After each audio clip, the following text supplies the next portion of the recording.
আমি পবিত্র কালাম পাক থেকে সূরাতুল হাসর 59 নম্বর সূরার 18 নম্বর আয়াতটি তেলাওয়াত করেছি। বাস এই ছোট্ট একটি আয়াতের সংক্ষিপ্ত তর্জমা এবং তার সংক্ষিপ্ত ব্যাখ্যা বিশ্লেষণ করে সময়ের দিকে লক্ষ্য রেখে বক্তব্য ইতি করব ইনশাআল্লাহ। ওমা তাওফিক ইল্লা বিল্লাহ। আল্লাহ সুবহানাহু ওয়া তাআলা এই আয়াতের মধ্যে বলছেন, ইয়া আইয়ুহাল্লাযিনা আমানু, হে ঈমানদারগণ। তাহলে ঈমানদার কারা? সর্বপ্রথম ঈমানের শর্ত হচ্ছে 6টি। মান আমানা বিল্লাহি ওয়া মালাইকাতিহি ওয়া কুতুবিহি ওয়া রুসুলিহি ওয়াল ইয়াউমিল আখির বিকদরি খাইরিহি ওয়া শাররিহি। বুখারীর হাদিস, যেখানে বলা হচ্ছে যে ঈমান হচ্ছে 6টি জিনিস একসাথে যার মধ্যে থাকবে, 6টি শর্ত যে পূরণ করবে সে ঈমানদার হিসেবে পরিচিত হবে। কি কি না? আমানা বিল্লাহ, এক নম্বর হচ্ছে আল্লাহর উপর তার ঈমান পরিপূর্ণভাবে থাকবে। ওয়া মালাইকাতিহি, এবং ফেরেশতা সমূহের উপর সে ঈমান আনবে। ওয়া কুতুবিহি, আল্লাহ যে সমস্ত কিতাব নাজিল করেছেন সেগুলোর উপর ঈমান আনবে। আল্লাহ সুবহানাহু ওয়া তাআলা প্রত্যেক নবীকে রাসূলকে কিছু কিতাব দিয়ে পাঠিয়েছেন। কোরআন মাজিদের মধ্যে 25 জন নবীর নাম উল্লেখ করেছেন, তার সাথে সাথে 4টি কিতাবের নাম উল্লেখ করেছেন, কোরআন, তাওরাত, ইনজিল এবং জবুর। তো যাই হোক, আরো যে সমস্ত কিতাব আল্লাহ সুবহানাহু ওয়া তাআলার নাজিলকৃত কিতাব সেগুলোর উপর আমাদেরকে ঈমান রাখতে হবে। ওয়া মালাইকাতিহি ওয়া কুতুবিহি ওয়া রুসুলিহি, এবং আল্লাহ সুবহানাহু ওয়া তাআলা যে সমস্ত রাসূলদের প্রেরণ করেছেন সমস্ত রাসূলদের উপর আমাদের বিশ্বাস রাখতে হবে। ওয়াল ইয়াউমিল আখির, আখিরাত দিবসের উপর ঈমান রাখতে হবে। বিল কদরি খাইরি ওয়া শাররি, এবং তাকদীরের ভালো এবং মন্দ উভয়টার উপর আমাদের ঈমান থাকতে হবে। এই 6টি জিনিসের সমষ্টি যার মধ্যে থাকবে তাকে মুমিন বলা হবে। তো আল্লাহ সুবহানাহু ওয়া তাআলা এই সমস্ত মুমিনদের সম্বোধন করে বলছেন, ইয়া আইয়ুহাল্লাযিনা আমানু, হে ঈমানদারগণ, কি ইত্তাকুল্লাহ, তোমরা আল্লাহকে ভয় করো। ওয়াল তানজুর নাফসুম মা কদ্দামাত লিগাদ, তোমাদের প্রত্যেকের ভেবে দেখা উচিত যে আগামী কালের জন্য তোমরা কি প্রেরণ করছো। ওয়াত্তাকুল্লাহ, আল্লাহকে ভয় করো। ইন্নাল্লাহা খাবীরুম বিমা তা'মালুন, আল্লাহ সুবহানাহু ওয়া তাআলা সমস্ত কিছুর খবর রাখেন। তাহলে এখানে দুবার শব্দ এসেছে ইত্তাকুল্লাহ, তোমরা আল্লাহকে ভয় করো। শব্দটি খুব গুরুত্বপূর্ণ। আজকের আলোচনার মূল থিম শুধুমাত্র এই পয়েন্টটিকে নিয়ে, ইত্তাকুল্লাহ, আল্লাহর ভয়। এটা কি, কেন, কি প্রয়োজন, কি লাভ, না থাকলে কি লস, এই সমস্ত সংক্রান্ত কিছু আলোচনা করব ইনশাআল্লাহ। সর্বপ্রথম তাহলে বলি তাকওয়া জিনিসটা কি। এই যে আল্লাহ বলছেন ইত্তাকুল্লাহ, তোমরা আল্লাহকে ভয় করো। তো তাকওয়া জিনিসটা কি? এটা কি কোনো খাবার জিনিস আমরা খেয়ে নেব? এটা ট্যাবলেট, এটা ইনজেকশন? জি না। বরং যদি সংজ্ঞা দেওয়া হয়, সংক্ষিপ্তভাবে সংজ্ঞা হচ্ছে ব্যক্তিগত এবং সমষ্টিগত জীবনে ইসলামের শরীয়তে নিষিদ্ধ সমস্ত রকমের চিন্তাধারা, সমস্ত রকমের কর্মসূচি, সমস্ত রকমের কথাবার্তা যেগুলো ইসলামী শরীয়তে নিষিদ্ধ, সেগুলো থেকে বেঁচে থেকে আল্লাহর সন্তুষ্টি অর্জনের জন্য, আল্লাহকে খুশি করার জন্য আল্লাহকে ভয় করে চলার নামই হচ্ছে তাকওয়া, সংক্ষিপ্ত আকারে। অর্থাৎ একেবারে এক কথায় যদি বলি তাহলে হচ্ছে আল্লাহর যে ভয়, সেই ভয় থাকাটা নামই হচ্ছে তাকওয়া। তো এই তাকওয়া আর একটু উদাহরণ দিয়ে বলি, আমাদের সাধারণ ভাষায় এবার বোঝাই। তাকওয়া হচ্ছে আমার একটা গুণ, একটা বৈশিষ্ট্য, একটা কোয়ালিটি, একটা নীতি, একটা প্রিন্সিপাল, একটা সেলফ সুপারভাইজিং অথরিটি, একটা সেলফ মনিটরিং পাওয়ার। যেভাবে বলবেন সেভাবে ব্যাখ্যা হবে। এরকম একটা পাওয়ার, এরকম একটা নীতি, এরকম কিছু বৈশিষ্ট্য, এরকম একটা গুণের নাম হচ্ছে তাকওয়া। আসবো ইনশাআল্লাহ আলোচনায়, তাহলে বোঝাতে সুবিধা হবে। তো এর সংক্ষিপ্ত নাম হচ্ছে তাকওয়া। উদাহরণ দিই, তাকওয়ার ফাংশন কি, তাকওয়া না থাকলে আমাদের ক্ষতি কি হবে। ধরুন এই মোবাইলটা আছে, মোবাইলের ফাংশন কতগুলো? কথোপকথন করুন, কোনো অসুবিধা নেই। মোবাইলের ফাংশন কতগুলো? অসংখ্য ফাংশন। এখন এক থেকে এক লেটেস্ট ভার্সন বেরোচ্ছে মোবাইলের, অনেকগুলো ফাংশন। আমরা সাধারণ যে মোবাইলগুলো ব্যবহার করি সেগুলোর মধ্যে কতগুলো ফিচার্স। আপনি কথা বলবেন, আপনি ভয়েস মেসেজ পাঠাবেন, WhatsApp, Twitter, Facebook, everything, social media. আপনি টর্চ জ্বালাতে পারবেন, আপনি অ্যালার্ম দিতে পারবেন, মানে বিভিন্ন রকম ফাংশন। ওখানে রেকর্ডিং করতে পারবেন, অডিও, ভিডিও সবই রেকর্ডিং হবে। কতগুলো ফাংশন আছে। কিন্তু এই মোবাইলটা থেকে আমি ব্যাটারিটা বার করে নেব, কোনো ফাংশন কাজ করবে? আর অ্যালার্ম বাজবে? কথা বলতে পারবেন? ফেসবুকে আপনার মেসেজ যাবে না। তাহলে ব্যাটারি হচ্ছে এমন একটা গুরুত্বপূর্ণ অংশ বা উপাদান যে সমগ্র ফাংশন গুলোকে পরিচালিত রাখার জন্য, সঠিক রাখার জন্য ব্যাটারিটা প্রথম প্রয়োজন। ব্যাটারি না থাকলে সব ফাংশনই অফ। তো অনুরূপভাবে মুমিনের জীবনে তাকওয়ার ভূমিকাটা এরূপ।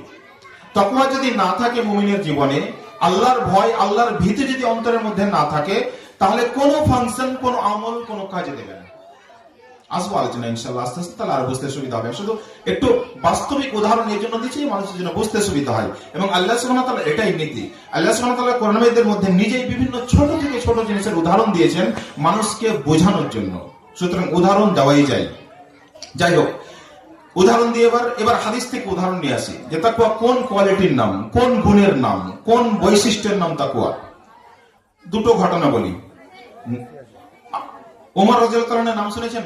একদিন রাত্রেবেলায় বেরিয়ে গেলেন, তার পিএ, এখনকার ভাষায় যেটা পিএ, অ্যাসিস্ট্যান্ট আমরা বলি, পার্সোনাল অ্যাসিস্ট্যান্ট, তার নাম ছিল আসলাম।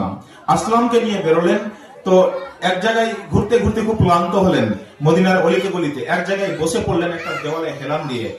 ওখানে কথোপকথন শুনতে পাচ্ছেন, বাড়িতে দুজন মহিলা কথা বলছে।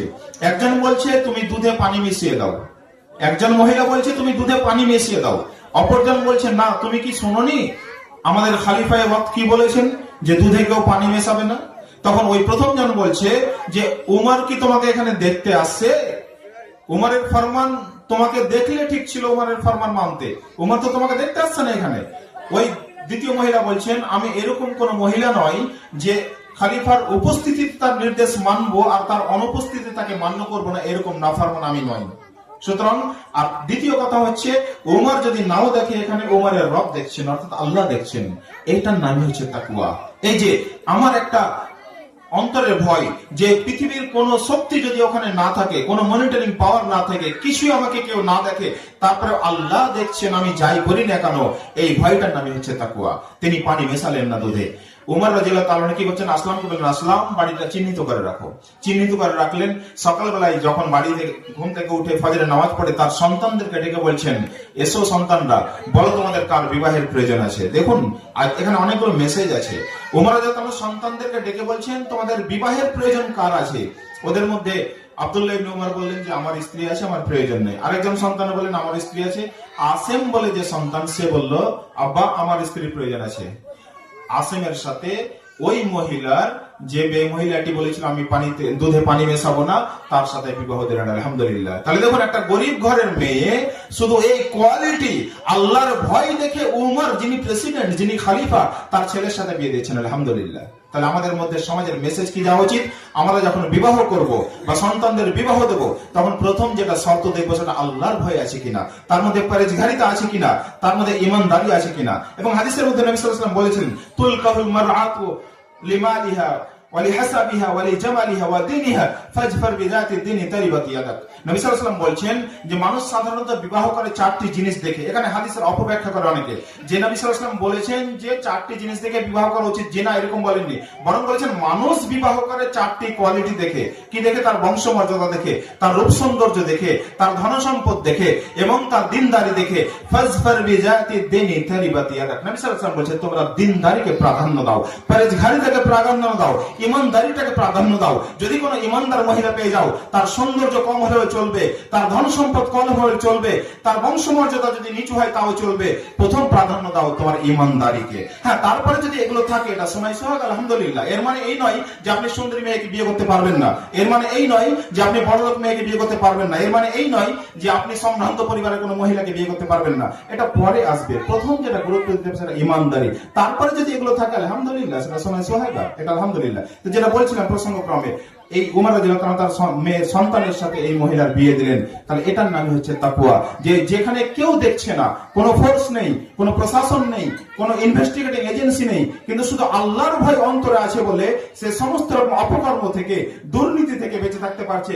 ওই যে বলেছিলাম এটা এমন একটা গুণ, এমন একটা বৈশিষ্ট্য, এমন একটা কোয়ালিটি যেটা আপনাকে নিজেই নিজের সুপারভাইজার হয়ে যাবে। অন্য কোনো সুপারভাইজার পাওয়ারের প্রয়োজন হবে না। এটা সেলফ অথরিটিং পাওয়ার। আপনাকে অন্য কোনো অথরিটি দিয়ে মনিটরিং করতে হবে না। এটা এমন একটা প্রিন্সিপাল, এমন একটা নীতি যেটা সমস্ত ক্ষেত্রে আপনার মানুষের দৃষ্টির সামনে যেমন আপনাকে গুনাহ থেকে বাঁচাবে, আপনাকে প্রকাশ্য গুনাহ থেকে যেমন বাঁচাবে, জাহির থেকে যেমন বাঁচাবে, অনুরূপ ভাবে বাতিন গুনাহ থেকে আপনাকে বাঁচিয়ে নেবে। এরকম একটাই কোয়ালিটি দুনিয়াতে আছে, সেটা হচ্ছে নাম তাকওয়া, আল্লাহর ভয়। আলহামদুলিল্লাহ। আমাদের জীবনে প্রত্যেকের জন্য প্রয়োজন। আরেকটা ঘটনা বলি হাদিসের, বুখারীর 2215 নম্বর হাদিস, বিখ্যাত হাদিস, লম্বা হাদিস, শুধু তর্জমা করছি আমি। একদা অর্থাৎ কোন একটা সময় তিনজন ব্যক্তি রাস্তা হেঁটে যাচ্ছিল, সম্ভবত বনী ইসরাঈল কওমের ঘটনা। তিনজন ব্যক্তি রাস্তা দিয়ে হেঁটে যাচ্ছিল, ইত্য বছরে প্রচন্ড ঝড় বৃষ্টি শুরু হয়ে গেল। তিনজন ব্যক্তি কি করলো, ওই পাহাড়ি এলাকা, পাহাড়ের একটা গুহায় গিয়ে আশ্রয় গ্রহণ করলো। তিনজন ব্যক্তি ঢুকে পড়লো। যেমনই তারা পাহাড়ের গুহায় আশ্রয় গ্রহণ করেছে, পাহাড়ের যে গুহার যে মুখটা দিয়ে তারা ঢুকেছিল, ভেতরে প্রবেশ করেছিল, সেই এখানে একটা পাথর গড়িয়ে এসে গুহার মুখটাকে বন্ধ করে দিল। তারা আবদ্ধ হয়ে গেলেন। তারা চিন্তা ভাবনা করতে লাগলেন, আমরা এখান থেকে কি করে বেরোবো। তারা নিজেরা পরামর্শ করে বললেন যে এক কাজ করো, তোমরা যদি কোনো নেক আমল করে থাকো তাহলে নেক আমলের ওসিলায় আল্লাহর কাছে দোয়া করো। তাহলে আল্লাহর কাছে দোয়া করা যায় এই ওসিলাতে, যদি কোনো নেক আমল আপনার করা থাকে আল্লাহর কাছে সেই নেক আমলের ওসিলায় আপনি দোয়া করতে পারেন। তো তার মধ্যে একজন বলল, হে আল্লাহ, তুমি ভালো করেই জানো যে আমার বৃদ্ধ পিতামাতা ছিল, আর আমি কি করতাম, মেষ চড়াতাম, ছাগল চড়াতাম, ভেড়া চড়াতাম। আমি যখন সন্ধ্যেবেলায় বাড়ি ফিরতাম ছাগলগুলো ভেড়াগুলো নিয়ে, তখন দুধ দহন করে সর্বপ্রথম আমার পিতামাতাকে খাওয়াতাম, তারপরে আমার সন্তান সন্ততি স্ত্রীকে পরিবারকে খেতে দিতাম। আমার পিতামাতাকে এত শ্রদ্ধা এত সম্মান আমি করতাম এবং ভালোবাসতাম। যে হক তুমি দান করেছো সেই হক আমি আদায় করতাম এইভাবে।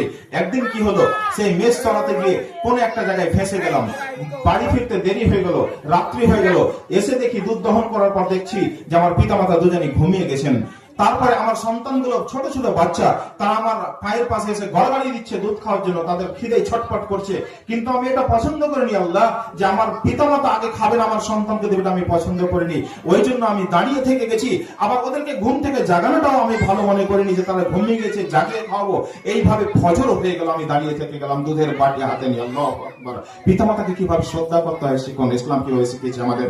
তো যখন এবার ফজরের সময় তাদের ঘুম ভাঙলো, তখন আমার পিতামাতাকে প্রথম আমি এই দুধ পান করালাম, তারপরে আমার সন্তান সন্ততি পরিবারকে পান করালাম। তো আল্লাহ, এটা যদি আমি তোমার সন্তুষ্টি অর্জনের জন্য করে থাকি, তোমার ভয়ে যদি করে থাকি, তাহলে তুমি জানো এটা। সুতরাং আমাদের থেকে পাথরটা সরিয়ে দাও। আল্লাহ সুবহানাহু ওয়া তাআলা পাথরের 1/3 সরিয়ে দিলেন, যে তারা আকাশটা দেখতে পাচ্ছিল। আলহামদুলিল্লাহ।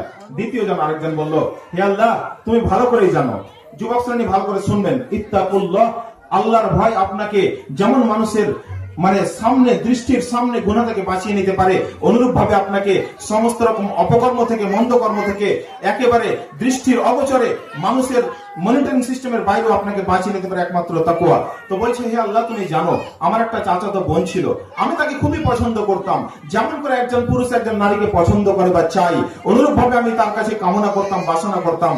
তো তার কাছে প্রস্তাব দিলাম, আমি কুপ্রস্তাব, নাউজুবিল্লাহ মিন যালিক, কুপ্রস্তাব দিলাম। তো সেই মহিলাটি অভাবী ছিল, সে রাজি হলো, তবে 100 দিনারের বিনিময়ে, 100 দিনার যদি আমাকে দিতে পারো তাহলে আমি তোমার সাথে কুকর্ম করতে রাজি আছি। নাউজুবিল্লাহ মিন যালিক।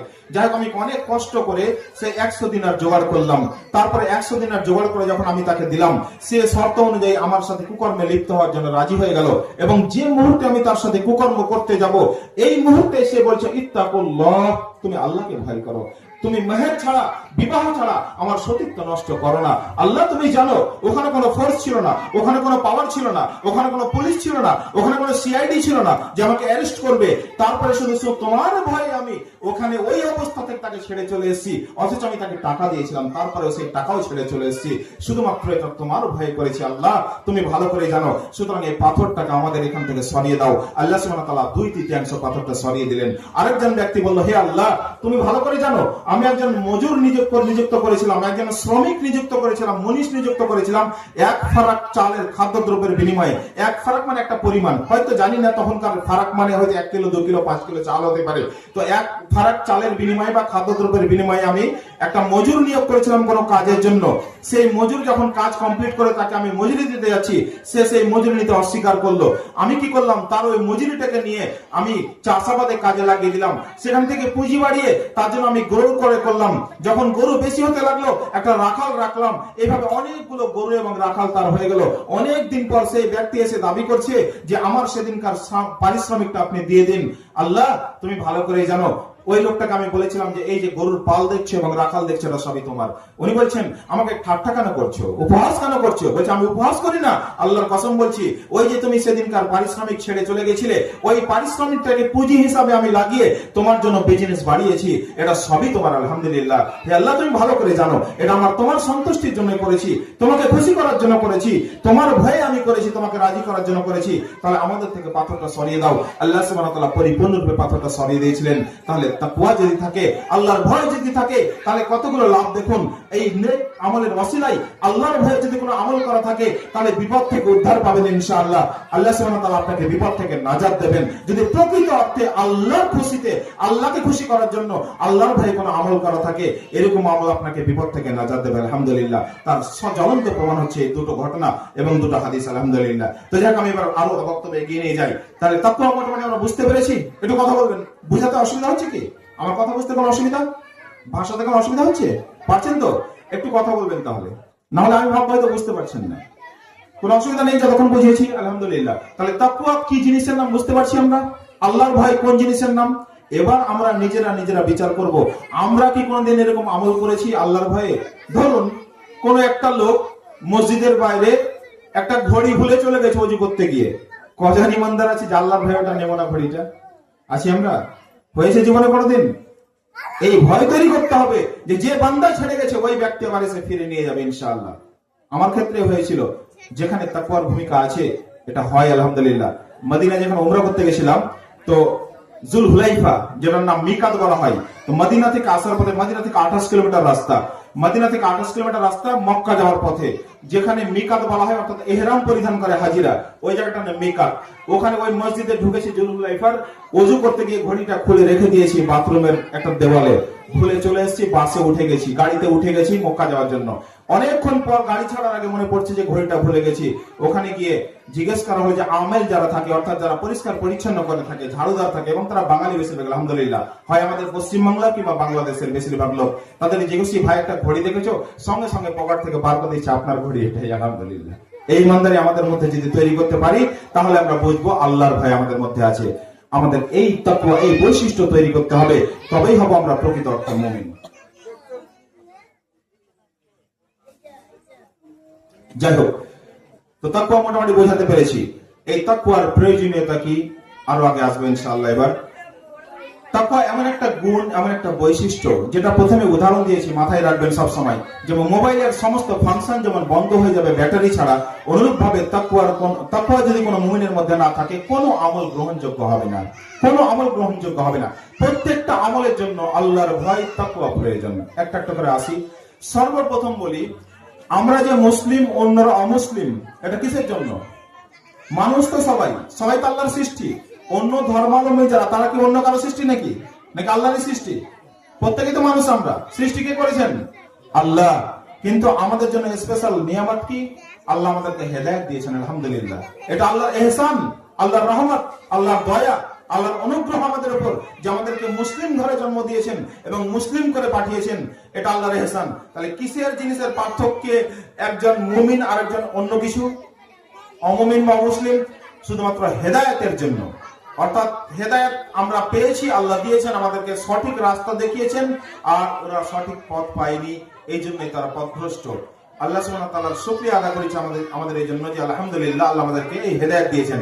তো এই যে হেদায়েত প্রাপ্তির প্রয়োজন, এর জন্য প্রথমে তাকওয়া প্রয়োজন। একদম হেদায়েত থেকে শুরু হবে তাকওয়ার ভূমিকা। কিভাবে? দেখুন, আমরা জানি প্রত্যেকেই যে আমরা প্রত্যেক রাকাত নামাজে একটা সূরা পড়ি। কোন সূরা জানা আছে কারো? প্রত্যেক রাকাত নামাজে সূরাতুল ফাতিহা আলহামদুলিল্লাহ। ওখানে একটা আয়াত আছে না, ইহদিনাস সিরাতাল মুস্তাকিম, পড়ি তো আমরা। ইহদিনাস সিরাতাল মুস্তাকিম কথাটার মানে কি? হে আল্লাহ, আমাদেরকে সঠিক পথ দেখাও, সরল পথ দেখাও, হেদায়েতের রাস্তাতে প্রতিষ্ঠিত রাখো, হেদায়েতের পথ দেখাও। তো আল্লাহ সুবহানাহু ওয়া তাআলা এই যে হেদায়েতের জন্য আল্লাহর কাছে দোয়া করছি, আল্লাহ সুবহানাহু ওয়া তাআলা ঠিক পরের সূরাতে আমাদেরকে হেদায়েতের মাধ্যম বলে দিয়েছেন, পদ্ধতি বলে দিয়েছেন। হেদায়েত এমন কোন জিনিস না যে এটা ট্যাবলেট আপনাকে গিলে খাইয়ে দেওয়া হবে, এটা ইনজেকশন না বা ভ্যাকসিন না যে পুশ করে দিয়ে দেওয়া হবে। আল্লাহ হেদায়েত গ্রহণের জন্য আপনাকে পথ দেখিয়ে দিয়েছেন, সেখান থেকে হেদায়েত গ্রহণ করতে হবে, আমাদেরকে নিতে হবে। অনেকে বলে না যে আল্লাহ হেদায়েত দিলে হবে, আল্লাহ হেদায়েতের রাস্তা দেখিয়ে দেবেন, আল্লাহ হেদায়েত গিলে খাইয়ে দেবেন আপনাকে, আল্লাহ রাস্তা দেখিয়ে দিয়েছেন। দেখুন, আমরা কোরআনটা জানি না, আমরা গবেষণা করিনি কোরআন নিয়ে বলে আমরা বুঝতে পারি না। ঠিক যেখানে আমি দোয়া করেছি ইহদিনাস সিরাতাল মুস্তাকিম, হে আল্লাহ আমাদেরকে সঠিক পথ প্রদর্শন করো, আমাদেরকে হেদায়েতের রাস্তা দেখাও, আল্লাহ ঠিক পরের সূরাতে, সূরা বাকারার মধ্যে বলছেন আলিফ লাম মিম যালিকাল কিতাবু লা রাইবা ফীহি হুদাল লিল মুত্তাকিন। আলিফ লাম মিম, এটা এমন একটা কিতাব, এই কোরআন এমন একটা কিতাব যাতে বিন্দুমাত্র কোনো সন্দেহ নেই, এবং হুদাল লিল মুত্তাকিন, হেদায়েত কাদের জন্য? এটা মুত্তাকিদের জন্য হেদায়েত। আলহামদুলিল্লাহ। তাহলে এখানেই প্রমাণ হয়ে গেল যে যারা তাকওয়া অবলম্বন করবে, আল্লাহকে ভয় করবে, তারাই হেদায়েত পাবে। হেদায়েত প্রাপ্তির প্রথম শর্তই হচ্ছে আল্লাহর ভয় অন্তরে আনতে হবে। আল্লাহর ভয় যাদের মধ্যে নেই তারা কখনো হেদায়েত পাবে না, তারা কখনো সঠিক পথ পাবে না, তারা পথভ্রষ্ট হয়ে জীবন কাটিয়ে দেবে। তাহলে হেদায়েত প্রাপ্তির জন্য, সঠিক পথে টিকে থাকার জন্য সর্বপ্রথম যেটা প্রয়োজন, এই তাকওয়া বা আল্লাহর ভয় প্রয়োজন। আরো আসি, আমরা হেদায়েত পাওয়ার পরে পরে, ঈমান গ্রহণের পরে পরে আমাদের কি প্রয়োজন? এই হেদায়েতটাকে বৃদ্ধি করা প্রয়োজন। হেদায়েত এক জায়গায় যদি দাঁড়িয়ে থাকে, ঈমানটা যদি এক জায়গায় দাঁড়িয়ে থাকে, তাহলে আমাদের ঈমানের মজবুতি আসবে না, শক্তি আসবে না। বিভিন্ন আয়াত আছে ঈমান কিভাবে বৃদ্ধি করা যায়, তার মধ্যে একটা হচ্ছে এটাই যে ঈমান বৃদ্ধি করার বা তাকওয়া বৃদ্ধি করার উপায় হচ্ছে আমাদেরকে কি করতে হবে? হেদায়েতের রাস্তায় বৃদ্ধির জন্য আমাদেরকে সৎ পথ অবলম্বন করতে হবে। পরবর্তীতে আসবো ইনশাআল্লাহ আলোচনায়। এবার তারপরে পরে যেটা আমাদের উপর ফরজ, সেটা হচ্ছে কি? কোন ব্যক্তি মুমিন বা মুসলিম এই দাবি যদি সে করে থাকে, তাহলে তার উপর কি ফরজ? প্রথমে বলেন, নামাজ ফরজ বা সালাত ফরজ। এই সালাতের জন্য তাকওয়া প্রয়োজন। আল্লাহ সুবহানাহু ওয়া তাআলা কত জায়গায় বলেছেন সালাতের কথা? 82 জায়গার উপরে কোরআনের মধ্যে সালাতের কথা বলেছেন বা নামাজের কথা বলেছেন। এই সালাত বা নামাজের মধ্যে যদি আল্লাহর ভয় না থাকে, খুশু না থাকে, একমাত্র আল্লাহকে সন্তুষ্টি অর্জনের উদ্দেশ্য না থাকে, তাহলে সেই সালাত আল্লাহর কাছে কাবিলে কবুল হবে না। অনেক আয়াত আছে, দুটো আয়াত বলি। আল্লাহ সুবহানাহু ওয়া তাআলা বলেছেন সূরা আরাফ সূরা নম্বর 7 আয়াত নম্বর 29 এর মধ্যে বলেছেন, ওয়া আকিমু উজুহাকুম ইনদা কুল্লি মসজিদ ওয়াদউহু মুখলিসিনা লাহুদ্দিন ওয়াদউ বিহা মুখলিসিনা লাহুদ্দিন। আল্লাহ সুবহানাহু ওয়া তাআলা বলছেন যে তোমরা যখন মসজিদে যাবে সালাতের জন্য, তখন একনিষ্ঠভাবে, একাগ্র চিত্তে, এক মনে শুধু আমারই ইবাদত করো, আমাকে ডাকো। আর বলছেন সূরা বাইয়িনা সূরা নম্বর 98 আয়াত নম্বর 5 এর মধ্যে, ওয়ামা উমিরু ইল্লা লিয়াবুদুল্লাহা মুখলিসিনা লাহুদ্দিন হুনাফা ওয়া ইউকিমুস সালাহ ওয়া ইউতুজ যাকাত ওয়া যালিকা দীনুল কাইয়্যিমা। আল্লাহ সুবহানাহু ওয়া তাআলা বলছেন তারা তো এর ভিন্ন কোনো আদেশ হয়নি, অর্থাৎ এর বাইরে কোনো আদেশ তাদেরকে দেওয়া হয়নি যে তারা একনিষ্ঠভাবে, একাগ্র চিত্তে, এক মনে একমাত্র আমারই ইবাদত বন্দেগী করবে, এবং হুনাফা ওয়া ইউকিমুস সালাহ, তারা সালাত কায়েম করবে, ওয়া ইউতুজ যাকাত, তারা যাকাত দেবে, ওয়া যালিকা দীনুল কাইয়্যিমা, এটাই হচ্ছে প্রতিষ্ঠিত দিন, ইকামতের দিন। অর্থাৎ ইকামতের দিন যদি আমরা করতে চাই, পৃথিবীর বুকে দিনকে যদি প্রতিষ্ঠিত করতে চাই, তাহলে সর্বপ্রথম আমার নিজের মধ্যে সালাতকে প্রতিষ্ঠিত করতে হবে, নামাজকে প্রতিষ্ঠিত করতে হবে। নামাজ নেই আর আমি দিন প্রতিষ্ঠিত করব রাস্তায় আন্দোলন করে, এটা অবাস্তব কল্পনা। তাহলে সর্বপ্রথম যেটা আমাদেরকে করতে হবে, সালাত আদায় করতে হবে। আল্লাহ নবী সাল্লাল্লাহু আলাইহি ওয়াসাল্লাম এই জন্য হাদিসের মধ্যে বলছেন, মুরু আওলাদাকুম বিস-সালাতি ওয়া হুম আবনাউ সাবঈ সিনিন ওয়া আদরিবু আলাইহি ওয়া আসারা সিনিন। আল্লাহ নবী সাল্লাল্লাহু আলাইহি ওয়াসাল্লাম বলছেন, তোমাদের সন্তানরা যখন 7 বছর বয়সে উপনীত হয়, তখন তাদেরকে সালাতের নির্দেশ দাও, সালাতের আদেশ দাও, এবং 10 বছর বয়স হয়ে গেলে প্রয়োজনে রিজনাল ফোর্স দাও তাদেরকে সালাতে যদি না যায়। এই যে 3 বছরের গ্যাপিং দিলেন, এটার মধ্যে হিকমত কি? এটার মধ্যে মাসলাহাত কি? এটার মধ্যে মাসলাহাত বা হিকমত হচ্ছে এটাই, 7 বছরে আপনাকে প্রহার করতে বলেননি, 7 বছর বলেন তাকে ট্রেনিং দাও, তাকে সাথে নিয়ে যাও। তাহলে কোন সন্তানকে আপনি যদি 7 বছর বয়স থেকে নামাজের জন্য মসজিদে নিয়ে যান, আপনি নিজে যদি হাত ধরে তার সালাতের জন্য নিয়ে যান, এই 3 বছর যদি ট্রেনিং দেন, তাহলে সেই সন্তানটাকে আর 3 বছর পরে সালাত ছাড়বে? নামাজ ছাড়বে? ইনশাআল্লাহ ছাড়বে না। দুর্ভাগ্যবশত আমরা 7 বছরের সন্তানকে নিয়ে যাবো কি? আমি তো 70 বছরের বুড়া হয়ে গেছি, নামাজ পড়ি না। এই হচ্ছে আমাদের দশা, বুঝতে পারছেন? অথচ সালাত আমাদের তাকওয়া ছাড়া কবুল হবে না। তো যাই হোক, যেটা বলছিলাম, এই সালাত হচ্ছে এমন একটা গুরুত্বপূর্ণ জিনিস, মানে ইমানদারদের জন্য সর্বপ্রথম প্রযোজ্য হচ্ছে এই সালাত। অনেকগুলো হাদিস আছে, আয়াত আছে, সেদিকে যাচ্ছি না। সংক্ষিপ্তভাবে শুধু আমাদের আজকে বিষয়ের সাথে সংশ্লিষ্ট যেটুকু অংশ সেটুকু আমি তুলে ধরার চেষ্টা করছি। আল্লাহ সুবহানাহু ওয়া তাআলা বলছেন সূরা তাহা সূরা নম্বর 20 আয়াত নম্বর 132 এর মধ্যে, ওয়া আমরু আহলাকা বিস-সালাতি ওয়াসতাবির আলাইহা লা নাসআলুকা রিজকা নাহনু নারযুকুকা ওয়া আকিবাতুল তাকওয়া। তোমরা কি করো? সন্তানদের, পরিবার, আহলে আওয়ালদের পরিবারকে তোমরা সালাতের জন্য নির্দেশ দাও, ওয়াসতাবির আলাইহা, এবং নিজে সালাতের উপর প্রতিষ্ঠিত থাকো। প্রথমে সর্বপ্রথম নিজে সালাতের উপর প্রতিষ্ঠিত থাকো, নিজে নামাজ আদায় করো, এবং পরিবারকে সালাতের নির্দেশ দাও।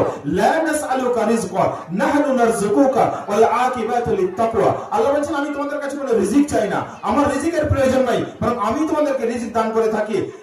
এবং বলেন ওয়াল আকিবাতু লিত-তাকওয়া, শুভ পরিণাম তো তাদের জন্য, শুভ পরিণাম, শুভ সংবাদ তো তাদের জন্য যারা কিনা আল্লাহকে ভয় করে চলে। আলহামদুলিল্লাহ। তাহলে বুঝতে পারছেন, এই নামাজের জন্য প্রথমে বললাম হেদায়েতের জন্য কিসের প্রয়োজন? আল্লাহর ভয় প্রয়োজন। 2 নাম্বার বললাম সালাতের জন্য আল্লাহর ভয় প্রয়োজন। আমি প্রত্যেকটা কথা কিন্তু দলিল ভিত্তিক বলবো, ফালতু কথা একটা আমি বলি না। প্রত্যেকটা কোরআন সুন্নাহ দলিল মোতাবেক কথা বলবো, একটু মনোযোগ দিয়ে শুনবেন ইনশাআল্লাহ। এবার চলে আসি, তারপরে আমাদের জন্য ফরজ রমজান জাকাতের ক্ষেত্রে তাকওয়ার প্রয়োজন। জাকাত সবার জন্য প্রযোজ্য নয়। বৎসরান্তে যাদের নিসাব লেভেল ক্রস করে অতিরিক্ত ধন সম্পদ থাকবে, নিসাব লেভেল অতিরিক্ত, তখন সেই সম্পদের 2.5% আপনাকে জাকাত দিতে হবে। তারপরে আসি আমাদের জন্য একটা গুরুত্বপূর্ণ আমল যেটা আমরা অতিক্রম করে আসলাম, রমজান মাসের সিয়াম বা রোজা। এটার জন্য তাকওয়া প্রয়োজন। আল্লাহ সুবহানাহু ওয়া তাআলা একদম ডাইরেক্ট এর জন্য রিলেশনস করে দিয়েছেন, তাকওয়ার সাথে রোজার সম্পর্ককে তৈরি করে দিয়েছেন। সূরা বাকারা সূরা নম্বর 2 আয়াত নম্বর 183 আল্লাহ সুবহানাহু ওয়া তাআলা বলেন, ইয়া আইয়ুহাল্লাযীনা আমানু কুতিবা আলাইকুমুস সিয়াম কামা কুতিবা আলাল লাযীনা মিন ক্বাবলিকুম লাআল্লাকুম তাত্তাকুন। হে ঈমানদারগণ, তোমাদের উপর রোজাকে ফরজ করে দেওয়া হলো যেমন তোমাদের পূর্ববর্তী উম্মতদের উপর ফরজ করে দেওয়া হয়েছিল। কি জন্য? লাআল্লাকুম তাত্তাকুন, যেন তোমরা মুত্তাকি হয়ে যেতে পারো, যেন তোমরা পরহেজগার হয়ে যেতে পারো, যেন তোমরা আল্লাহর ভীরু হয়ে যেতে পারো, যেন তোমাদের অন্তরে আমার খৌফ, আমার ভয় তৈরি হয়ে যায়। এই জন্য আমি রোজাকে ফরজ করেছি। তাহলে আল্লাহ কেন বললেন যে রোজাকে ফরজ করেছি? আমি তোমাদের অন্তরে ভয় তৈরি করার জন্য। এটার মধ্যে একটা রোজার ডাইরেক্ট সম্পর্ক আছে। দেখুন অন্য মানে আমলগুলোর ক্ষেত্রে হতে পারে একটা চান্স থাকতে পারে আল্লাহর ভয় ছাড়াও রিয়াকারি বা লোক দেখানো একটা লৌকিকতা থাকতে পারে। ধরুন আপনি নামাজ পড়েন না, আজ বিআই এসছে বাড়িতে, আপনি বিআইয়ের সাথে নামাজ পড়তে চলে গেলেন, এটা আল্লাহর ভয় নামাজ হলো? নামাজ পড়েন না কোনোদিনই, আজকে বিআই এসছে, বিআই খুব নামাজি লোক, নামাজ পড়তে না গেলে বিআই কি বলবে? বিআইয়ের সাথে নামাজ পড়তে গেলেন, এটা আল্লাহর ভয় নামাজ হলো? হলো না। তাহলে এটা লৌকিকতা হলো। তো এর মধ্যে একটা চান্স থাকতে পারে লৌকিকতা। আপনার আল্লাহ অনেক ধন সম্পদ দিয়েছে, আপনি বাড়িতে ঠিকভাবে নামাজ পড়েন না, আপনি অন্যান্য আমলগুলো করেন না, কিন্তু বেশ আড়ম্বর করে ঢাক ঢোল পিটিয়ে হজ করতে গেলেন। হয় না অনেকের? হজ করতে গেলেন, হ্যাঁ আল্লাহ টাকা দিয়েছে, হজ ফরজ করতে হবে, কিন্তু শুধুমাত্র লোক দেখানো যদি এটা করেন, কবুল হবে? হবে না। তাহলে এটার জন্য রিয়াকারি চান্স থাকতে পারে। আপনি দান করছেন, আল্লাহ আপনাকে প্রচুর পয়সা দিয়েছে, আপনি দান করছেন এই উদ্দেশ্যে যে আমাকে লোক দানশীল বলবে, আমাকে খুব মহা দানশীল বলবে, লোক খুব মহানুভব বলবে, লোকে নাম করবে, এই উদ্দেশ্যে দান করে না লোক, এই দান কবুল হবে? হবে না। তাহলে রিয়াকারি চান্স থাকছে।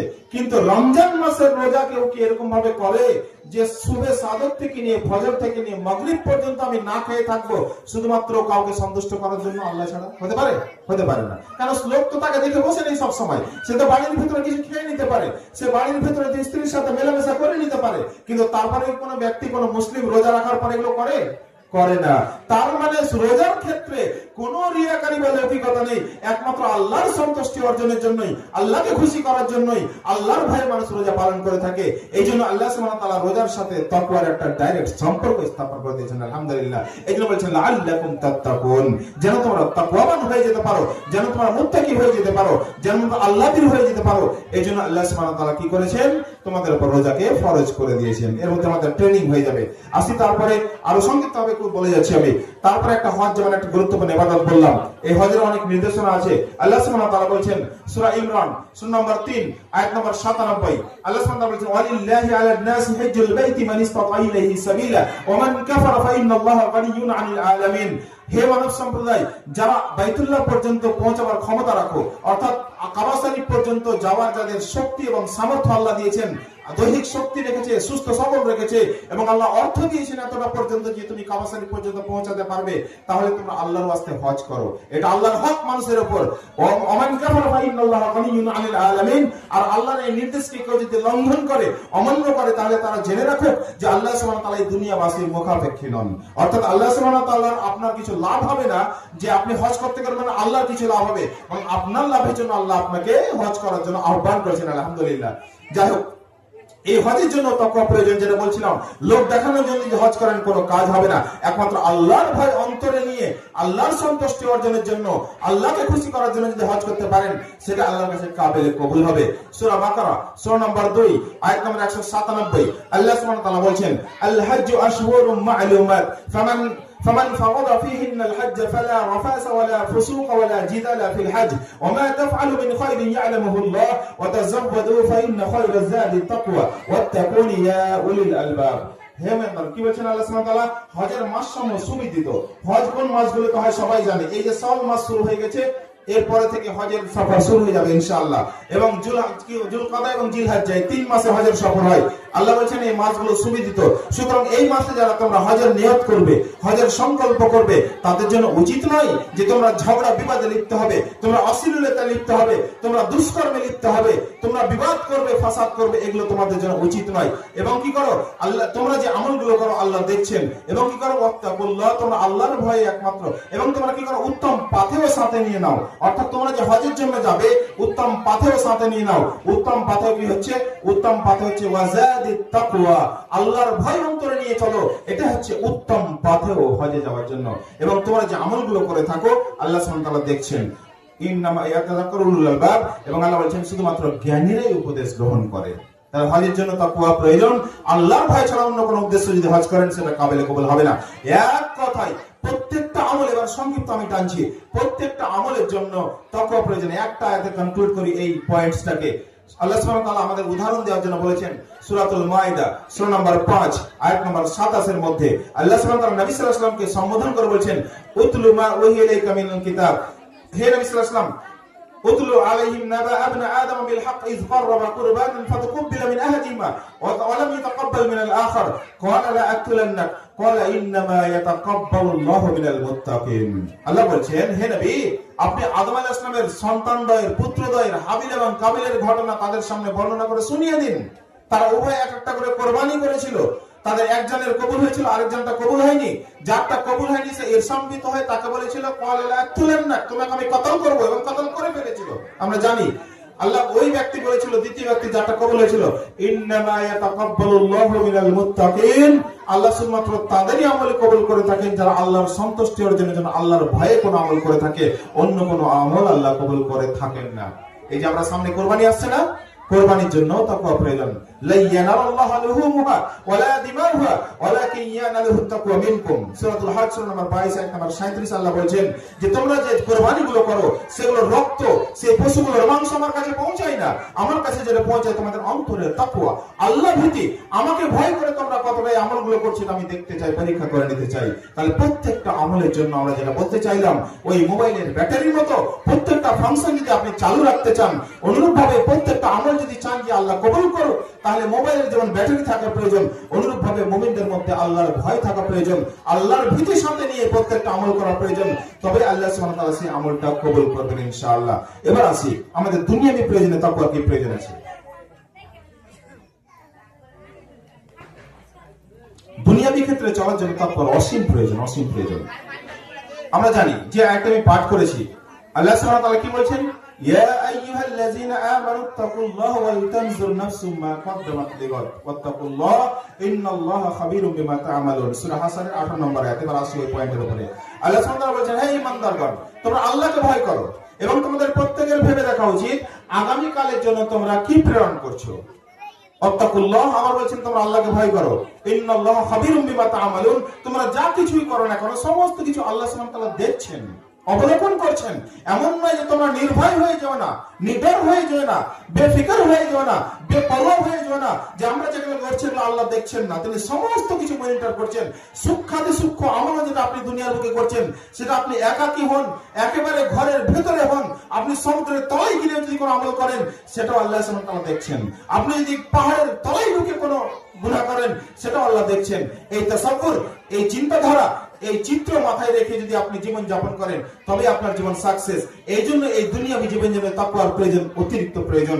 এই তাকওয়া নিয়ে যদি আমরা জীবন যাপন করি তাহলে আমি যে আয়াতগুলো বলবো ইনশাআল্লাহ দেখবেন পৃথিবীতে ওই ব্যক্তি কোনোদিন অপরাধ করবে না, কোনো অন্যায় করবে না, কোনো পাপাচার করবে না ইনশাআল্লাহ। শুধুমাত্র আল্লাহর ভয় যদি তার মধ্যে অন্তরে থাকে, কোনো প্রশাসনের ভয় লাগবে না, কোনো পুলিশ ডিপার্টমেন্ট তার জন্য লাগবে না, কোনো এফবিআই লাগবে না, সিবিআই লাগবে না, সিআইডি লাগবে না। সে নিজে আল্লাহর ভয় যথেষ্ট হয়ে যাবে। তাকে সমস্ত দুর্নীতি থেকে, সমস্ত অপকর্ম থেকে, সমস্ত অশ্লীলতা থেকে, সমস্ত নোংরামি থেকে, সমস্ত ফাসাই থেকে বিরত থেকে একদম নেক ভাবে জীবন যাপন করার জন্য আলহামদুলিল্লাহ কয়েকটা উদাহরণ দিয়ে আসুন, তাহলে বুঝতে সুবিধা হবে কিভাবে প্রয়োজন। তাহলে ওই যে আল্লাহ বললেন যে তোমরা এখানে যে আমলগুলো করছো তোমরা ভেবে দেখো আগামী কালের জন্য কি প্রেরণ করছো। তার মানে এটা এমন একটি আয়াত যেটা আমাদের দুনিয়ার সাথে আখিরাতের সম্পর্ককে জুড়ে দেয়, দুনিয়ার সাথে আখিরাতের সেতু বন্ধন করে দেয়। আলহামদুলিল্লাহ, এখানে প্রমাণ হয়ে যায় যে দুনিয়া এবং আখিরাত বা বিচ্ছিন্ন কোনো অংশ নয়, এটা একে একের সাথে সম্পর্কযুক্ত।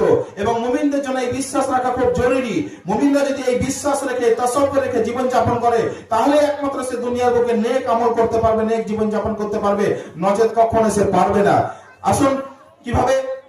ধরুন আপনি কোনো অপকর্ম করছেন, অপকর্মটা কি জন্য মানুষ করে? ওখান থেকে অন্তরে ভয় উঠে যায়।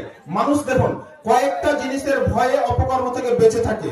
কিছু জিনিসের ভয় মানুষের মধ্যে থাকা উচিত। ভয় এমন একটা গুরুত্বপূর্ণ বিষয়, প্রত্যেক সময়ের জন্য মানুষের জীবনে থাকা উচিত। ফর এক্সাম্পল, উদাহরণস্বরূপ বলি, ধরুন, একটু মনোযোগ দেবেন। ধরুন একজন ছাত্র বা একজন সন্তান, ওর যদি পিতামাতার প্রতি ভয় না থাকে, তাহলে সেই সন্তানটা বেপরোয়া হবে না? হবে না?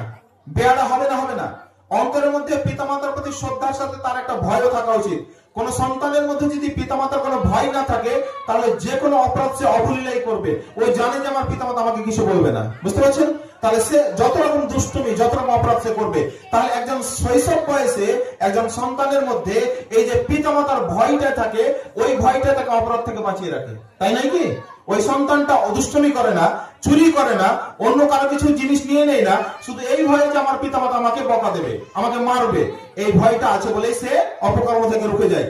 অনুরূপ ভাবে দেখুন, একজন ছাত্র ছাত্রী যখন স্কুলে যায়, যদি ওর মধ্যে টিচার্সের বা শিক্ষক শিক্ষিকার ভয় না থাকে, তাহলে সে কখনো শিক্ষায় মনোযোগী হতে পারবে না, পড়াশোনায় মনোযোগ হতে পারবে না। সে স্কুলে গিয়ে বদমাইশি করবে, সে শয়তানি করবে, দুষ্টুমি করবে, এবং সে পড়াশোনা থেকে অনেক দূরে সরে যাবে। তাহলে একজন ছাত্র ছাত্রীর মধ্যেও টিচার্সের ভয় থাকা উচিত। এই ভয় তাকে বিরত রাখবে সমস্ত রকম দুষ্টমি থেকে, অপকর্ম থেকে, এবং স্কুলে সে তার পাঠের যে অনুশীলন, যে পড়াশোনা, সেদিকে মনোযোগী হতে পারবে। অনুরূপ ভাবে প্রত্যেকটা দেশের নাগরিক সমস্ত অপকর্ম থেকে, নোংরামি থেকে, অশ্লীলতা থেকে, যত রকম অপরাধী কর্মকাণ্ড আছে, সমস্তগুলো থেকে বেঁচে থাকে। কিসের জন্য? না দেশের আইনকে শ্রদ্ধা করে, এবং দেশের আইন যে শাস্তির ব্যবস্থা রেখেছে, এই জন্যই সে বেঁচে থাকে। কোন যদি শাস্তির ব্যবস্থা না থাকে অপরাধের জন্য, তাহলে সেই ব্যক্তি তো শাস্তি থেকে, না অন্যায় থেকে বাঁচবে না। ধরুন, যদি আমাদের ইন্ডিয়ান পেনাল কোডে চুরির শাস্তি না থাকে, যদি রাহাজানির শাস্তি না থাকে, ব্যভিচার ধর্ষণের শাস্তি না থাকে, তাহলে তো অবাধে লোক ধর্ষণ করবে, তাই নাই কি? তাহলে এই শাস্তিগুলোর ব্যবস্থা আছে সংবিধানে বলেই মানুষ এগুলো থেকে বেঁচে থাকে। কিন্তু তারপরেও একটু লক্ষ্য করুন যে এগুলোর একটা নির্দিষ্ট সীমাবদ্ধতা আছে, এগুলোর একটা হুদুদ আছে, একটা লিমিটেশনস আছে, তার বাইরে এগুলো কাজ করতে পারে না। তার মানে এই ভয়গুলো যখন থাকবে, দুনিয়ার যে সৃষ্টি, সেগুলোর ভয় আপনার অন্তরে যখন থাকবে, তখন একটা নির্দিষ্ট পর্যায় পর্যন্ত আপনি অপকর্ম থেকে বাঁচতে পারবেন। কমপ্লিটলি, পরম ভাবে, অ্যাবসলিউটলি আপনি কখনো বাঁচতে পারবেন না। কিভাবে? ধরুন একজন সন্তান আপনাকে দেখে খুব ভয় করে। আপনার সন্তান আপনার সামনে কোনো অন্যায় করলো না, কিন্তু অন্যজনের সামনে অন্যায় করে বসলো। করে না? করে না? অনেক সন্তান যে পিতামাতাকে দেখে ভয় করার সামনে কিছু অন্যায় করলো না, খুব সাধু ছেলে একদম, কিন্তু পিতামাতা যখন বাড়ি থেকে বেরিয়ে গেল, এমন দুষ্টুমি শুরু করলো যে তার হাত নেই। তার মানে আপনার ভয় কতক্ষণ কাজ করছে ওর মধ্যে? যতক্ষণ আপনি তার সামনে আছেন। আপনি যখন ওর থেকে দূরে চলে গেছেন, ওই ভয় তার মধ্যে আর নেই, সুতরাং ওর বাইরে তখন অপরাধ করছে। তার মানে ওকে পরিপূর্ণভাবে অপরাধ থেকে আপনার ভয় কিন্তু বাঁচিয়ে রাখতে পারছে না। অনুরূপভাবে একজন ছাত্র বা একজন দেশের নাগরিক, বিভিন্ন আমরা দেখতে পাচ্ছি পত্র পত্রিকাগুলো, নিউজ চ্যানেলগুলো প্রত্যেক দিনই ধর্ষণের ঘটনা ঘটছে। নওজুবিল্লাহ। কেন ঘটছে? না তারা একটা ডিপার্টমেন্টকে ভয় করে, পুলিশ প্রশাসনকে ভয় করে, হয়তো সিআইডি কে ভয় করে, কিন্তু যখন সে অপরাধটা করছে, তখন তার মন থেকে এই ভয়টা উঠে যাচ্ছে যে এখন তো পুলিশ নেই, এখন তো আমাকে কেউ দেখতে পায় না, এখন তো আমাকে গ্রেফতার করতে পারবে না। এই ভয়টা তার মধ্যে থেকে উঠে যাওয়ার কারণে সে অপরাধটা করছে। পরবর্তীতে ইনভেস্টিগেশনের মাধ্যমে সে ধরা পড়ছে, অনেক হয়তো ধরা পড়েও না। তাহলে ওর মধ্যে এই অপরাধ প্রবণতা থেকে বাঁচার তাগিদ কতক্ষণ থাকছে? যতক্ষণ যে অপরাধগুলো মনিটরিং করার কোন সিস্টেম থাকছে তার মধ্যে, ততক্ষণ পর্যন্ত। ওর চোখের অগোচরে যখন চলে যাচ্ছে, তখন কিন্তু তাকে আর অপরাধ থেকে বাঁচাতে পারছে না। কিন্তু আল্লাহর ভয় এমন একটি ভয়, আপনাকে যেমন প্রকাশ্যে গুনাহ থেকে বাঁচাবে, অপরাধ থেকে বাঁচাবে, অনুরূপ ভাবে এই আল্লাহর ভয় শুধু তৈরি করে অন্তরের মধ্যে আপনাকে গোপন থেকে গোপন জায়গাতে সমস্ত অপকর্ম থেকে বাঁচিয়ে নেবে ইনশাআল্লাহ। আর বলি কয়েকটা কথা। এবার দুনিয়াতে অনেক মনিটরিং সিস্টেম আছে। এবার ধরে এগুলো মানুষের সিস্টেম বললাম, টেকনোলজিক্যাল সিস্টেম আছে। অনেক সময় কি হয়, সিসিটিভি লাগানো থাকে, স্পাই ক্যামেরা লাগানো থাকে, ড্রোন ক্যামেরা লাগানো থাকে, মোবাইল ক্যামেরা লাগানো থাকে, অনেকগুলো সিস্টেম আছে। এগুলোর একটা সীমাবদ্ধতা আছে, লিমিটেশনস আছে। এগুলোর বাইরে যখন মানুষ চলে যাবে তখন এগুলোর বাইরে অপরাধ করবে, এবং এটা অবাস্তব এবং অসম্ভব যে পৃথিবীর প্রত্যেকটা কর্নারে, প্রত্যেকটা জায়গাতে, আসমান থেকে নিয়ে সমুদ্রের তলা পর্যন্ত এই মনিটরিং সিস্টেম গুলো কাজ করবে বা আপনি ফিট করতে পারবেন, ইমপ্লিমেন্ট করতে পারবেন, অবাস্তব কথা। কিন্তু আল্লাহর ভয় কেমন জিনিস এবার দেখুন, একটু মনোযোগ দিন। এবার আল্লাহর ভয় এমন একটা গুণ দেখুন। এবার আল্লাহর ভয় কিভাবে হয়, আল্লাহ সুবহানাহু ওয়া তাআলা বলছেন, ইয়াউমা তাশহাদু আলাইহিম আলসিনাতুহুম ওয়া আইদিহিম ওয়া আরজুলুহুম বিমা কানু ইয়ামালুন। সূরা নূর সূরা নম্বর 24 আয়াত নম্বর 24 এর মধ্যে আল্লাহ সুবহানাহু ওয়া তাআলা বলছেন, ইয়াউমা তাশহাদু আলাইহিম, সেদিন কি হবে তোমাদের। সেদিন মানে ওই যে কাল কিয়ামতের দিন, যেদিন কি হবে, তোমার জিহ্বা, তোমার হাত, তোমার পা তোমার বিরুদ্ধে সাক্ষ্য দেবে। তাহলে এবার বলুন, আপনি পৃথিবীর কোন কর্নারে যদি থাকেন, আপনার হাত, আপনার পা, আপনার জিহ্বাকে বাইরে রেখে যেতে পারবেন? আপনি মানুষের সামনে যেমন আপনার এই অংশগুলো থাকবে, মানুষের অগোচরে আপনি যেখানে অবস্থান করবেন, সমুদ্রের তলাতেও, পাহাড়ের তলাতেও, পাহাড়ের গুহাতেও যদি আপনি বসবাস করেন, ওখানেও যদি আপনার কাছে অপরাধের সুযোগ আছে, আপনার যদি এই ভয় থাকে যে এই অপকর্মটা কেউ দেখুক না দেখুক, আল্লাহ দেখছে, এবং কাল কিয়ামতের মাঠে আল্লাহ বলেছেন, আমার জিহ্বা, আমার হাত, আমার পা আমার বিরুদ্ধে সাক্ষ্য দেবে, আপনি অপরাধ করতে পারবেন না, পারবে না কোন একটা অপরাধ করতে। এই ভয় যদি থাকে, যেটা সিবিআই আমার জন্য, আমার হাত, আমার শরীর, আমার পা। আর বলছেন আল্লাহ সুবহানাহু ওয়া তাআলা সূরা হামিম আস-সাজদা সূরা নম্বর 41 আয়াত নম্বর 20 এর মধ্যে বলছেন, হাত্তা ইযা মা জাআ, আল্লাহ বলছেন যে সেদিন কি হবে, যেদিন কি হবে, শাহিদা আলাইহিম, তোমাদের বিরুদ্ধে সাক্ষ্য দেবে কি, তোমাদের সামউহুম, তোমাদের কর্ণ, ওয়া আবসারুহুম, তোমাদের চক্ষু, ওয়া আরজুলুহুম, তোমাদের ওয়া জুলুদুহুম, তোমাদের চামড়া পর্যন্ত সাক্ষী দেবে তোমাদের বিরুদ্ধে সেদিন। সুতরাং পালাবার কোনো উপায় নেই। মানুষ যদি এই ভয়গুলো শুধু তৈরি করে নেই যে আমার শরীরই কালকে আমাদের বিরুদ্ধে, আমার বিরুদ্ধে সাক্ষ্য দেবে, তাহলে সেই ব্যক্তি মানুষের সামনেই থাকুক, আর পাহাড়ের গুহাতেই থাকুক, আর সমুদ্রের তলাতেও থাকুক, সেই ব্যক্তি আর কখনো অপরাধ ইনশাআল্লাহ করবে না, অন্যায় করবে না। আরো দেখুন, শুধু এখানেই শেষ নয়, একটা সিবিআই কতটা মনিটর করবে, কটা ইন্ডিয়াতে সিবিআই আছে, কিন্তু আল্লাহ সুবহানাহু ওয়া তাআলা প্রত্যেক ব্যক্তির জন্য দুটো করে সিবিআই রেখেছেন। এই ভয় আপনি তৈরি করুন, কোরআনকে জানুন। আল্লাহ বলেছেন, ইযিয়া তালাক্কাল মুতালাক্কিয়ানি আনিল ইয়ামিনি ওয়া আনিস শিমালি কাইদ মা ইয়ালফিজু মিন কাওলিন ইল্লা লাদাইহি রাকিবুন আতীদ। তোমাদের দুই কাঁধে দুজন ফেরেশতা নিয়োজিত আছে, তোমরা যে কথাই বলো না কেন আর যে কর্মই করো না কেন, প্রত্যেকটা জিনিস তারা নোটস করছে, লিপিবদ্ধ করছে ফেরেশতারা। আলহামদুলিল্লাহ। এই ভয় যদি কোনো মানুষের মধ্যে থাকে যে দুজন ফেরেশতা আমার সমস্ত কিছু লিপিবদ্ধ করছে, সেই ব্যক্তি আর গোপন অবস্থাতে কোনো অপরাধ করতে পারবে, পাপ করতে পারবে, অন্যায় করতে পারবে? কখনো পারবে না। আরো সবচেয়ে বড় বিষয়, আল্লাহ বলেছেন, ইন্নাল্লাহু আলিমুম বিজাতিস সুদূর। সবচেয়ে বড় কথা, আল্লাহ হচ্ছেন সামিউম বাসীর, তিনি সমস্ত কিছু দেখছেন। তিনি একাই যথেষ্ট সমস্ত কিছু শোনার জন্য এবং সমস্ত কিছু দেখার জন্য। সেটা যেখানেই হোক না কেন সমস্ত কিছু দেখছেন। এবং তার চেয়ে বড় বিষয়, শুধু দেখাই নয় বা কর্মগুলোই নয়, বরং অন্তরে যদি গুনার তাসাব্বুর তৈরি হয়, একটা খেয়ালও আসে, ইন্নাল্লাহু আলিমুম বিজাতিস সুদূর। আল্লাহ বলেছেন সূরা মুলকের 67 নম্বর সূরা 13 নম্বর আয়াতে যে তোমরা তোমাদের কথা গোপনে বলো আর প্রকাশ্যে বলো, অন্তরে যে অশ্বাসটা তৈরি হয় সেটাও আল্লাহ দেখছেন। আলহামদুলিল্লাহ। তাহলে এই ভয় যদি আমাদের অন্তরে তৈরি হয়ে যায়, আমরা দুনিয়ার বুকে অপরাধ করতে পারবো? তাহলে এইভাবে আল্লাহ সুবহানাহু ওয়া তাআলা বলছেন, সূরা জিলজালের মধ্যে সময় অতিক্রান্ত হয়ে গেছে, একটু চেয়ে নিচ্ছি আমি সময়। সূরা জিলজালের মধ্যে বলেছেন, ইযা যুলজিলাতিল আরদু জিলজালাহা ওয়া আখরাজাতিল আরদু আসকালাহা ওয়া ক্বালাল ইনসানু মা লাহা ইয়াওমা ইযিন তুহাদ্দিসু আখবারাহা বিআন্না রাব্বাকা আওহালাহা। সেদিন কি হবে, যেদিন এই ভূমিকে প্রবলভাবে প্রকম্পিত করে দেওয়া হবে, কাঁপিয়ে দেওয়া হবে, উলটপালট করে দেওয়া হবে, এবং সেই পৃথিবী সেদিন সমস্ত কিছু উগলে দেবে, সমস্ত বৃত্তান্ত বর্ণনা করবে। সেদিন মানুষ বলবে, এদের কি হয়ে গেল? সেদিন এরা বলবে যে আল্লাহ এইভাবে তাকে নির্দেশ করেছেন। আমরা জানি এটা বিজ্ঞানসম্মতভাবে সত্য যে নর্থ পোল আর সাউথ পোল একটা চুম্বক ক্ষেত্রের মতো কাজ করে। সুতরাং আমরা যে কিছুই কথা বলি না কেন, এই পৃথিবী ইটসেলফ ইজ এ রেকর্ডার, এটা একটা রেকর্ডারের কাজ করে। এই জমিনের বুকে আপনি যা কিছু করছেন, এই জমিন রেকর্ড করছে প্রত্যেকটা, এবং কাল কিয়ামতের মাঠে এই জমিন সমস্ত কিছু বৃত্তান্ত আল্লাহর কাছে শুনিয়ে দেবে। আলহামদুলিল্লাহ। এই ভয় যদি আমাদের মধ্যে থাকে, জমিনের 1 ইঞ্চি জায়গাতেও আপনি কি কখনো অপরাধ করতে পারবেন? কখনো পারবেন না। কোনো মানুষের ভয় আপনার প্রয়োজন নেই, শুধু আল্লাহর ভয় অন্তরে তৈরি করে নিন। ইনশাআল্লাহ আপনি সমস্ত অপকর্ম থেকে আপনি অ্যাবসলিউটলি পরমভাবে বেঁচে যাবেন। শেষে কয়েকটা পয়েন্টস বলি। তাহলে এই যে আল্লাহর ভয় বললাম, এটা আসবে কি করে, এটা তৈরি করবো কি করে, শুধু পয়েন্টস গুলো বলে নিচ্ছি আমি। এটা আসবে, 1 নাম্বার হচ্ছে যে আমরা একমাত্র আল্লাহর উপর ভরসা রাখবো এবং আল্লাহর ইবাদত করবো, শিরক মুক্ত হয়ে তাওহীদ পন্থী জীবন জীবন যাপন করব। সূরা বাকারা সূরা নম্বর 2 আয়াত নম্বর 20 আল্লাহ সুবহানাহু ওয়া তাআলা বলেন ইয়া আইয়ুহান নাস উবুদু রাব্বাকুমুল্লাযী খালাকাকুম ওয়াল্লাযীনা মিন ক্বাবলিকুম লাআল্লাকুম তাত্তাকুন। হে মানব সম্প্রদায়, তুমি ইবাদত করো কার? যিনি তোমাকে সৃষ্টি করেছেন এবং তোমাদের পূর্ববর্তী সৃষ্টি করেছেন, লাআল্লাকুম তাত্তাকুন, যেন তোমরা মুত্তাকি হয়ে যেতে পারো, আল্লাহর ভয় তোমার মধ্যে তৈরি হতে পারে। নাম্বার 2, আল্লাহ বলেন বেশি বেশি কোরআন তেলাওয়াত করে তোমরা আল্লাহর ভয় তৈরি হবে।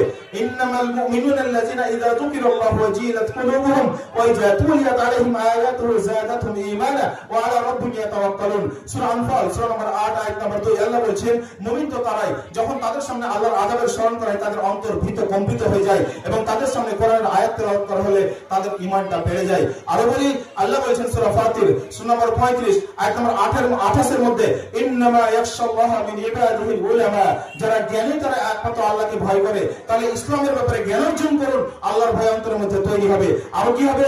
নবীদের, রাসূলদের, আম্বিয়া কিরামদের, সাহাবায়ে কিরামদের জীবনী বেশি বেশি পাঠ করুন, আল্লাহর ভয় তৈরি হবে। ইসুফ আলাইহিস সালামের জীবনী পাঠ করুন। ওই জুলেখা যখন কুপ্রস্তাব দিয়েছিল তাকে, কোন শক্তি ছিল ওখানে তাকে বাঁচানোর জন্য? মহিলা নিজেই তাকে কুপ্রস্তাব দিয়েছিল।